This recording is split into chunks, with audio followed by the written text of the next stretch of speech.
Hello and welcome to the Third Sector. I'm Tamara Brinkman, your host. In our society, there are three sectors: the public, the private, and the nonprofit, and it's that third sector that we're here to talk about today. My guests on today's show are Keon Jackson, President and CEO for the Housing Authority of Richmond. And then later we have Monica Koechlein, Executive Director of the Richmond Symphony Orchestra. But first up, we're going to talk to Keon. Hi, Keon. Thank you so much for joining the Third Sector. How you doing? Thanks for having me. I appreciate you guys extending the offer for us. Thank you. Well, we're happy to have you. So first, let's explain for our audience, what is the Housing Authority of Richmond? So for the Housing Authority, we provide low-income housing to low-income families. We like to say that we provide housing and opportunities to low-income families and individuals. Currently, we provide low-income public housing, which is owned and operated by the Housing Authority of the City of Richmond. And we also provide the Housing Choice Voucher Program, which is vouchers and they private landlords that they can rent from in the City of Richmond. Mm-hmm. Mm-hmm. So is this government run? Is it like state, federal, local, or is it a combination of private and government? That's a good question. We are not state run. We receive federal funding from the federal government. We don't receive any state funding currently. We don't receive any city funding currently. We are all funded through, again, grants from the government. We do receive donations here and there. It's not a lot. I would like to change that, but we're working on that part of it. But so if anybody wants to donate while y'all watching, you can go right ahead and donate to the Housing Authority of the City of Richmond. Okay. Contact Keon. We'll give you some information about how to reach out to him so you can help support their work. So how long have you guys existed here in Richmond? Let's go with that question, then I'll ask my follow-up. So here in Richmond, they started the Housing Authority here, and again, I don't want to be on the wrong date. About generally. 1960 something. Okay. But the Housing Authority Housing Authorities were created in 1937 through the 1937 Housing Act. But since here in Richmond, you know, it's a lot of historic housing here, as you already know. So a lot of the housing stock is kind of older and outdated, but we're still trying to maintain and preserve it here in the city of Richmond. Mm-hmm, mm-hmm. So what would you say is the mission statement, or similar, if you will, for the Housing Authority? So currently, we have a mission and vision statement that was existing previously to create, maintain sustainable, affordable housing and provide pathways to better quality of life. And then our vision is obviously to be a premier partner in the communities of Richmond. But we are working on a new mission and vision statement since I came on board here. We haven't finalized it yet, but I want to center that around cultivating relationships in the community, mm-hmm. and not only cultivating those relationships, but also providing, that quality of life and being self-sufficient. That's what I want to promote around here for the residents of Richmond and also Wayne County in general. Right. Okay. So one of my questions was, do you guys serve all of Wayne County, or is it just focused in Richmond? And it sounds like you serve all of Wayne County. So the Housing Authority, yes, we do serve Wayne County. We're the Richmond Housing Authority, so we have our vouchers here, but they can reside anywhere in Wayne County. If it's if we have a vouchers, they can reside anywhere in Wayne County. Again, our public housing only resides in Richmond, though. Because those are the ones we own and operate, but our vouchers extend through Wayne County. Okay. So explain that just a little bit for folks that maybe don't understand that. And I'm going to do my best here, but in a nutshell, a voucher is basically an allowance or to pay for housing which would mean that there would be potential locations in other parts of Wayne County that would accept that voucher as like a form of payment. Would that be kind of getting in the ballpark? You're in the ballpark when it comes to kind of form of payment. So it is so with the voucher, it's based on your income. So you're going to pay no matter what. You're going to pay no more than 30% of your income.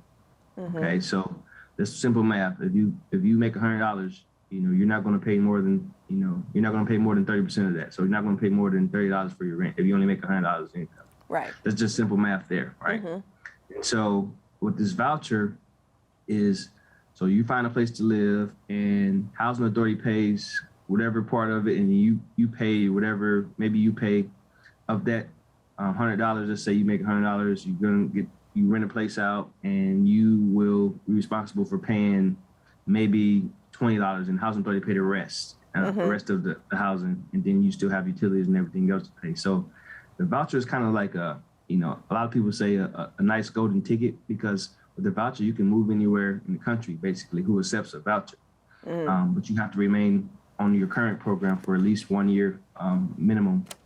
So that whether that is here or anywhere else, you have to at least 1 year minimum, where you can move on to someone else.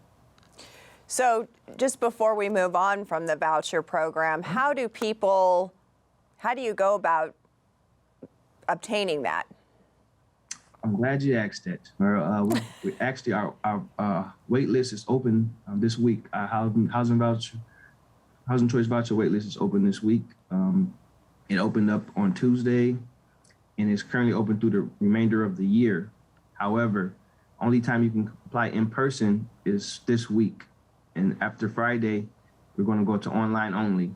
And again, our website, richmondhousingindiana.org. You can go there and apply on Friday, starting Friday at 4:30. You can start applying online. But currently, right now, as we speak, it is open right now. You can come down to Merle Henderson building here and apply in person and get on the waiting list for the housing choice voucher program. Okay. So so obviously we're recording ahead of when this is going to air, but it will air before the end of the calendar year, so we are in 2022. Okay. How often do these sort of windows open for access to get vouchers? So for the voucher, they don't open often because there's such high demand for the voucher program. So you may open once a year, or you may not. I mean, if it's a smaller agency such as ours, you may open, once a year, or you may open once every few years. I mean, it just depends on the demand, because there is a demand for the voucher. Now, our public housing program, our wait list stays open, so we don't ever close that list currently. It stays open right now. Okay. But yeah, voucher program, the window is, that's why you got to come in. Like I said, you have 2 months now to apply. Right. Okay. You mentioned earlier when you're talking about your mission and vision statement and looking to maybe make some changes to that because you are newer in this position here in the community. And tell us how long, are you kind of getting close to a year or so? I'm getting close to a year. November 8th, I started last year. So it's almost a year, not quite a year yet. So okay. All right. I can't call my anniversary date yet. Okay. Getting close. Yes. I think by the time this airs, we might be there. But with that, talk about maybe some goals that you have for, say, maybe the next year or so as you continue to lead the organization. So one of the goals that I have, and I've already mentioned it a little bit earlier, is about cultivating those relationships. With that being is partnerships. I've talked with you in the past about, creating partnerships with a number of organizations around Wayne County and the city of Richmond, so that we can not only help our clientele that we have and our residents, but help, the other residents in the city and the county of Richmond. So, I mean, it's a county of Wayne, but the city of Richmond. Right. So I just want to make sure that we are doing that. And how we do that is, form more partnerships, form more programs. And I want to create that for our agency to bring more programming for our residents and for the city. Yeah, very important. We're getting down to just a few minutes of our time. It goes so quickly. It's kind of hard to imagine. Tell us a little bit about how your organization is staffed and governed, if you will, as we kind of give people a little bit of info on that. So we are governed by a board of directors. We have a 7-person board of directors, and one of those board of directors is a resident that lives in public housing or a housing choice voucher program, but it has to be a resident of Richmond Housing Authority. But those are appointed by the mayor. The mayor appoints our board, and that's how we're governed. So the board is per se my bosses, and everything else is run through the executive directors. So we have a staff of 12 underneath myself. So I make 13 total, but and everything. We have a couple supervisors, but everyone else reports directly to me. Well, it's nice to hear that that on your board, a seat is dedicated to the voice of those that you're really trying to serve, because that's just so important to I think, being able to keep on track with what the real needs are of the community. Absolutely. So yes, you're a federally run program, and there was an act that government put into place that put all this here. But what would happen if Richmond and Wayne County did not have a housing authority? Ooh, that's tough. Just off the top of my head, I mean, there will be a lot more homeless individuals than we already have now. There will be a lot of more unemployment as well, because we employ a few individuals here, like I just mentioned, but also our housing agency, we promote a lot of businesses, local businesses as well, meaning we have a lot of money that's put into a lot of local organizations. So the economy. Right. If you look at housing, people don't understand that everybody in housing makes up a huge portion of our economy, because they're working or they're getting some kind of income that's put back into the community. It's put back into the county. So, if you think about that, it's a lot of financially motivation to keep housing authorities, but also, if you don't have one, then that helps that worsens your economy. Right. Well, it's a great way to really widen that lens out and help people understand that this is such a key part of our community. And in our final seconds, I'm going to give you one question. What brings you the most joy about what you do? Me personally, I love helping people. I grew up in public housing myself personally, so it's always been a passion of mine. I always grew up, helping people, giving people a hand. I like to call it a hand up, not a handout, so I have a passion to help people. That's what we do. That's what I strive. I want to, I strive that and instill that into our staff, that, people are not going to take things serious, or they're not going to take pride in what they do if we don't take pride in what we do. Yeah. And, just seeing somebody happy, seeing a smile on someone's face, or just talking and listening to residents, it always gives me joy. Well said. Well said. Thank you for your leadership, and thank you for joining us on the Third Sector today. Keon Jackson, President and CEO of the Richmond Housing Authority. Thank you for the great work you do for our community. Thank you, Tamara, for having me. And again, please get on our website and look and see what we have and programs that we have. Well, we don't have any programs currently, but see what information that you guys can obtain, and check out our waiting list and everything else that we're doing here at the Housing Authority of the City of Richmond. Absolutely. We've put the website up while we've been chatting. We also put up the phone number. So if you know anybody out there watching today, or, please reach out to Keon or his staff. That completes our time with Keon today. But when we come back, Monica Koechlein, Executive Director of the Richmond Symphony Orchestra, will be joining us. Stay with me.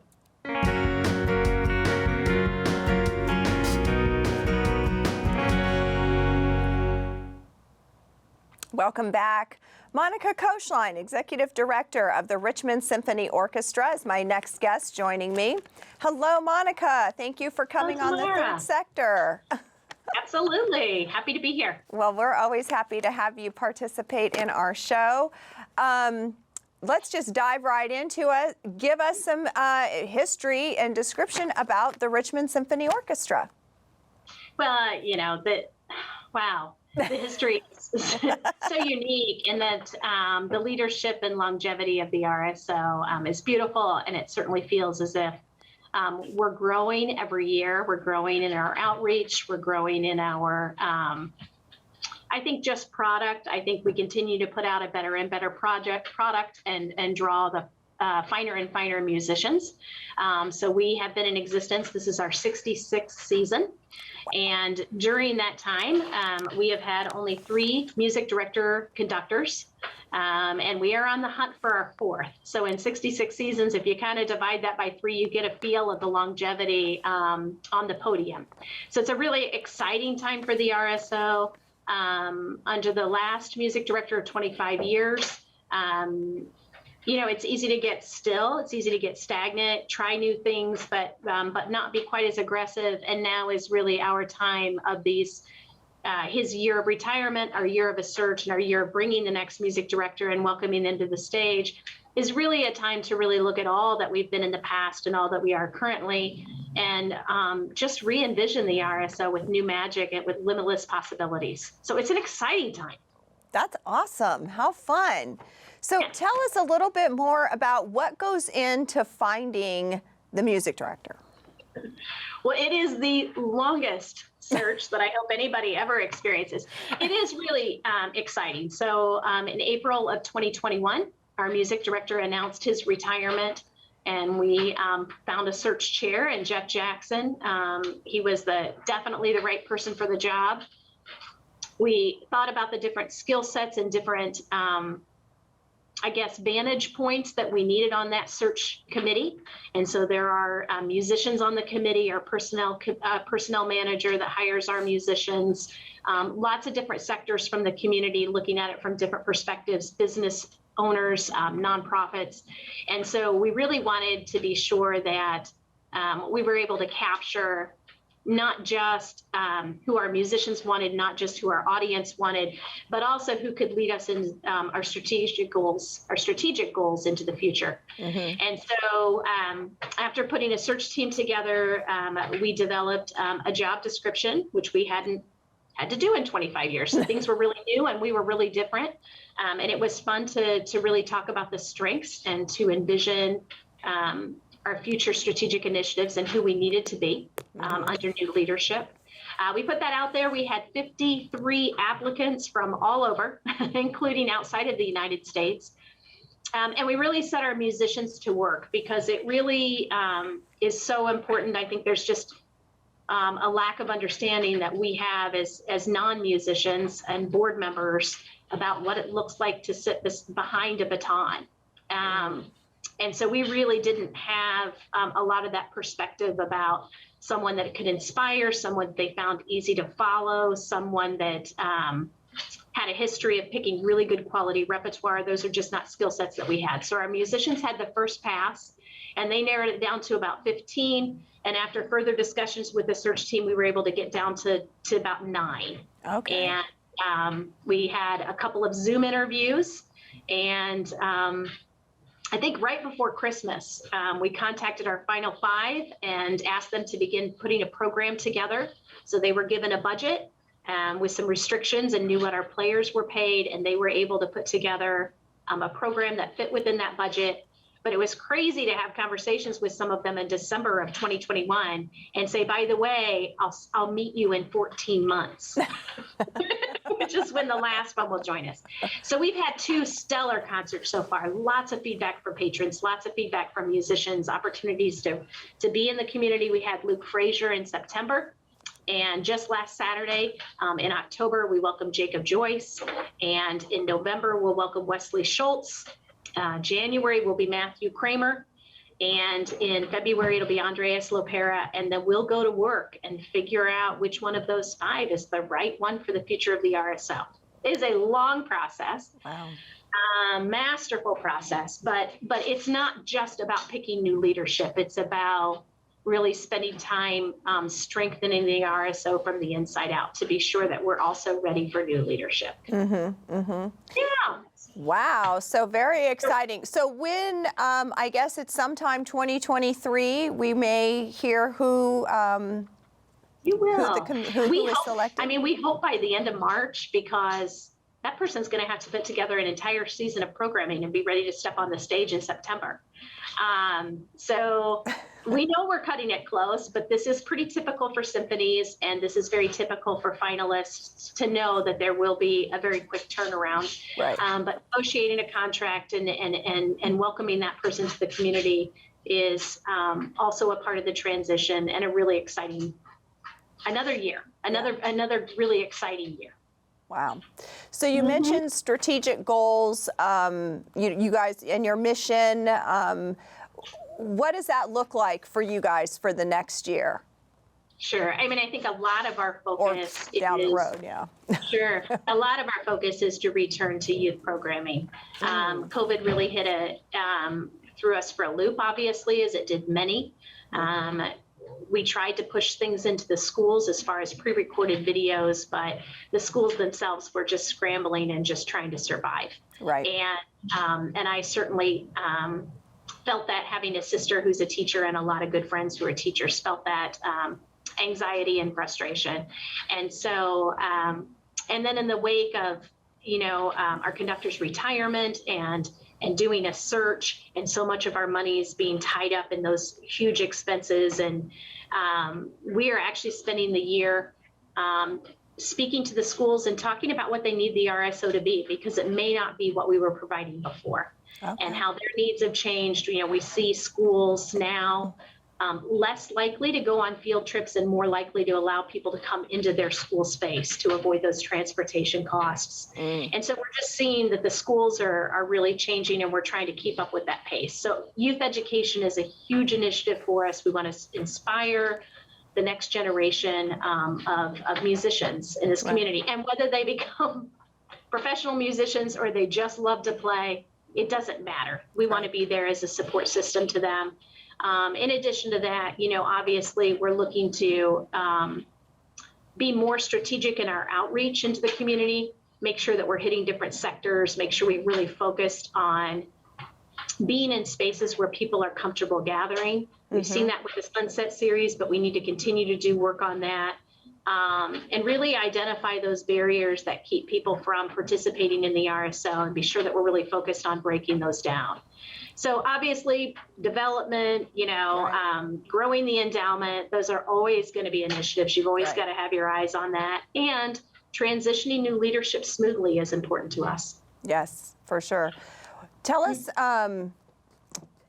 we have a few minutes left. Tell me a little bit about why it's so important for a community of the size of Richmond, Wayne County, which all in puts us, we're around maybe as a county 66,000 population, give or take. Someone will correct me, I'm sure, but I'm in the ballpark. I know that. Why is it so important for us to have a symphony here? God, I mean, I hear these stories all the time. It's hard to find ways to relay them. I need to start collecting testimonies, but we had a violinist join us that often plays with the Indianapolis Symphony, join us on stage for the very first time this past weekend, and play under Jacob Joyce's baton. And she said, I've played all over. This is the greatest, the best regional orchestra that I've ever played for. And regional means that you are drawing musicians from outside of the community. So Indianapolis is not regional. Cincinnati is not regional. But places like Anderson and Muncie and beyond would be considered regional. Okay. And really, the Richmond Symphony is able to be the quality of it that it is because of our geographical location, period. Because we are sitting beside two of the greatest music schools in the nation, between IU School of Music, the Jacobs School of Music, and between Cincinnati Conservatory. And because we're drawing so heavily from those areas of some of the finest musicians that are, in their early stages of work, their masters and their PhD, that's what makes the quality of the RSO so great. It's also difficult because there's a lot of transition. But to support a symphony in a community this size with the economic issues that we have is unbelievable. And I believe that it serves to really attract people to this community. I don't know if I have one more minute, but I'm going to take it. Yes. I had a couple that are new season ticket holders and moved to Richmond because it was a cheaper place to live, and they kind of wanted to be somewhere close to Indianapolis. And they were from Colorado, and they said, we went to the Denver Symphony all the time and said, for what you charge for tickets is what we paid for parking just to get into the symphony. And Wow. This is by far a more intimate and exciting experience than it is to witness such a huge orchestra that can kind of be cold and distant. And so, those are the things we're hearing, that we do serve, that the people do say when we saw the cultural assets in Richmond, that was attractive to us to come and live here. Right. Well, you have about just under a minute. What brings you the most joy about what you do? Oh, the joy that it brings other people, the joy that it brings to our musicians to be able to play together, the joy it brings to this community and our supporters to be able to witness really what I consider to be true magic. And this is Richmond's Symphony Orchestra. This is our Richmond Symphony Orchestra. It's not the Richmond Symphony Orchestra, it's ours. And I think a focus on that, just that simple piece of ownership makes it so much more important to support local. Well, thank you so much for doing such a wonderful job leading the Richmond Symphony Orchestra in the way that you do, and lots of luck to all of you on the committee in finding that next music director. That will wrap our time with Monica today. And for this episode, I want to thank my guests, Keon Jackson from the Richmond Housing Authority, and of course, Monica Koechlein from the Richmond Symphony Orchestra. We really are so grateful for the work that you guys do for the community and all that you guys provide. Thank you so much. Thank you, Tamara. And that'll take us out for today's episode. Stay well, and we'll see you next time on The Third Sector.